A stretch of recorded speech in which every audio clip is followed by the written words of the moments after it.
നമസ്കാരം. ഒരു പൂജാമുറിയിൽ നാം അനേകം ചിത്രങ്ങൾ വയ്ക്കുന്നതാകുന്നു. പലപ്പോഴും ഒരു കുടുംബത്തിലെ അനേകം അംഗങ്ങളുടെ ഇഷ്ടദേവതാ ചിത്രമാകും അവ. എന്നാൽ ഒരു കുടുംബത്തിന്റെ സർവ്വ ഐശ്വര്യത്തിനായി നിർബന്ധമായും 4 ചിത്രങ്ങൾ അനിവാര്യമാണ്. ഇവ വാസ്തുപ്രകാരമാണ് പരാമർശിക്കുന്നത്.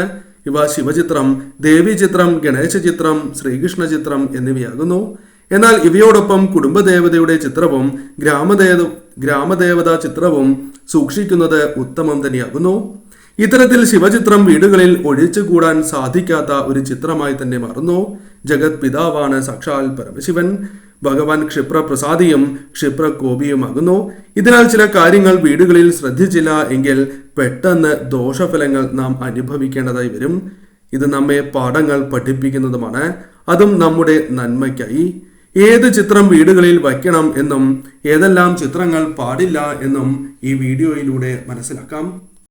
തെറ്റുകളെ കുറിച്ചാണ് ഇനി പരാമർശിക്കാനായി പോകുന്നത്. നിത്യവും വീടുകളിൽ വിളക്ക് തെളിയിക്കണം. സാധിക്കുന്നവരാണ് എങ്കിൽ 2 നേരം വീടുകളിൽ വിളക്ക് തെളിയിക്കുവാൻ ശ്രമിക്കുക.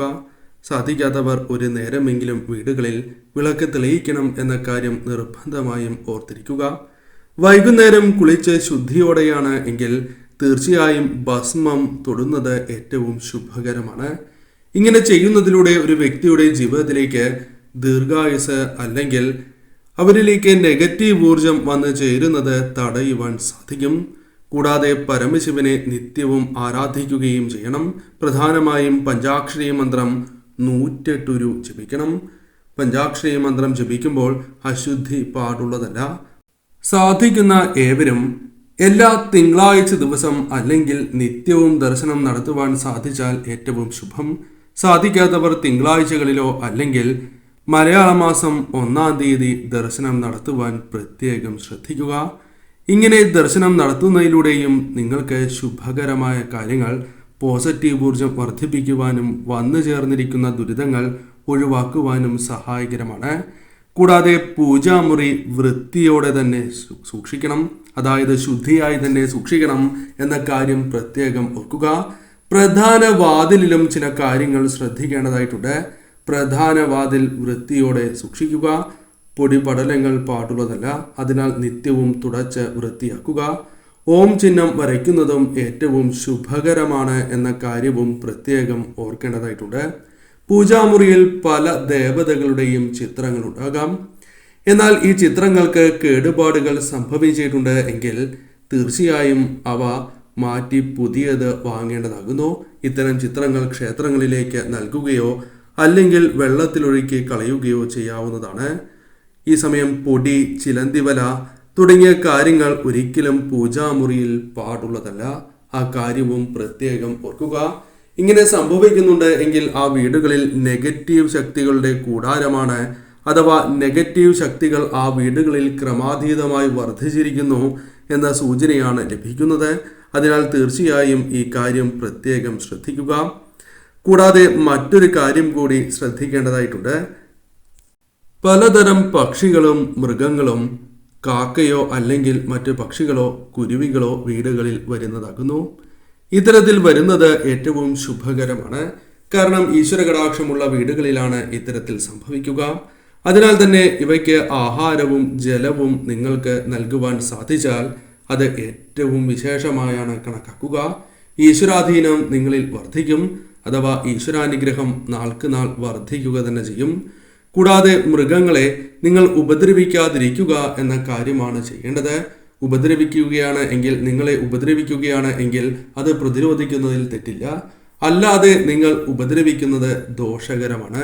ആ കാര്യവും പ്രത്യേകം ഓർക്കുക. വീടുകളിൽ നീല ശംഖുപുഷ്പം വളർന്നു വരിക എന്നത് ഏറ്റവും ശുഭകരമായ ഒരു കാര്യമാകുന്നു. തനിയെ വളർന്നു വരുന്നതും ശിവകടാക്ഷത്തിന്റെ സൂചനയാകുന്നു.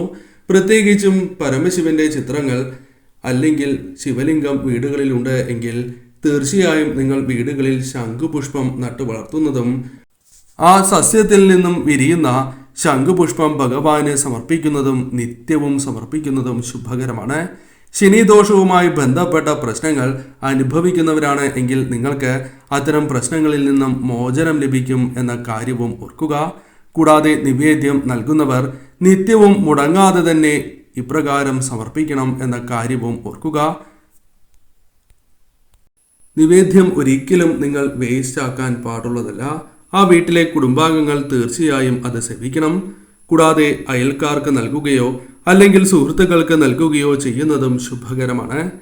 ചില വ്യക്തികൾക്ക് നിത്യവും വിളക്ക് തെളിയിക്കുവാൻ സാധിക്കണം എന്നില്ല, അഥവാ നിവേദ്യം പുഷ്പങ്ങൾ അർപ്പിക്കുവാൻ സാധിക്കണം എന്നില്ല. ഇത്തരത്തിൽ ഏതെങ്കിലും ഒരു സാഹചര്യത്താൽ നിങ്ങൾക്ക് മുടക്കം സംഭവിച്ചു പോയിട്ടുണ്ട് എങ്കിൽ ക്ഷമാപണ മന്ത്രം ജപിക്കുക എന്ന കാര്യമാണ് പ്രധാനമായും നിങ്ങൾ ചെയ്യേണ്ടത്. കൂടാതെ നിങ്ങളുടെ ജീവിതത്തിൽ സംഭവിച്ചിരിക്കുന്നതായ പല തെറ്റുകളും ഭഗവാൻ പൊറുക്കുക തന്നെ ചെയ്യും. കൂടാതെ ഭഗവാന്റെ കടാക്ഷം നിങ്ങളിൽ വന്നു ചേർന്നിട്ടുണ്ട് എങ്കിൽ അത് നിലനിർത്തുവാൻ നിങ്ങൾ എപ്പോഴും ശ്രമിക്കേണ്ടതായിട്ടുണ്ട്. ഒരിക്കലും പ്രകൃതിയെ നിങ്ങളുടേതായ രീതിയിൽ ഉപദ്രവിക്കാൻ പാടില്ല എന്നാണ് പറയുക.